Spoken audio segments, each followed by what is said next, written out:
Kilometre জায়গা জুড়ে 450 acre জায়গা রয়েছে এবং এই 450 একর প্রায় 450 একর জায়গার মধ্যে আজকে 3 একর জায়গা অবমুক্ত করা হয়েছে উপজেলা নির্বাহী অফিসার রুইয়া মহোদয়ের তত্ত্বাবধানে এবং সহায়তায়।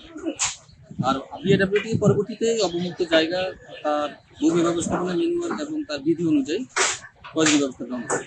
আপনার নাম পরিচয়টা কি বলবেন? আমি মোহাম্মদ কামরুজ্জামান, আমি বন্দর পরিবহন কর্মকর্তা, চাঁদপুর নদী বন্দর, বিএডব্লিউটি চাঁদপুর। আপনারা দেখেছেন ইতিমধ্যেই আমাদের উচ্ছেদ অভিযান শুরু হয়েছে। আমাদের নড়িয়া যে পৌরসভা যে খালটা আছে সেই খালের মুখ থেকে শুরু করে আমরা একেবারে নড়িয়া বাজারের মূল সড়ক পর্যন্ত, কারণ আমরা আজকে হয়তো পুরোটা সময় এটা পারবো না, আমাদের উচ্ছেদ অভিযানটা চলবে। আমরা এই প্রান্ত থেকে শুরু করেছি।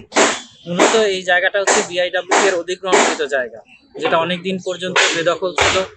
বিভিন্ন কারণে, বিভিন্ন রাজনৈতিক বিষয় ছিল, যে কারণে এখানে উচ্ছেদ অভিযান পরিচালনা করা যায়নি। আমরা গত 4 দিন আগে তাদেরকে এই জায়গাটা ডিমার্কেট করে তাদেরকে সরে যাওয়ার জন্য, স্থাপনা সরানোর জন্য বলা হয়েছে। যারা ইতিমধ্যে সরিয়েছেন, অনেকেই সরিয়ে নিয়েছেন, অনেকেই সরাননি বা আগ্রহ দেখাননি। আমরা সেই জায়গাগুলো দখল উচ্ছেদের জন্য আমরা এখানে এক্সক্যাভেটর দিয়ে উচ্ছেদ অভিযান পরিচালনা করছি। এই অভিযানে আমাদের সাথে উপজেলা ভূমি অফিস, তারপরে বাংলাদেশ সেনাবাহিনী, বাংলাদেশ পুলিশ, আনসার সহ সকলের যৌথ সহযোগিতায় আমরা বিআইডব্লিউটি এর অফিসারদের উপস্থিতিতে এই উচ্ছেদ অভিযান পরিচালনা করছি।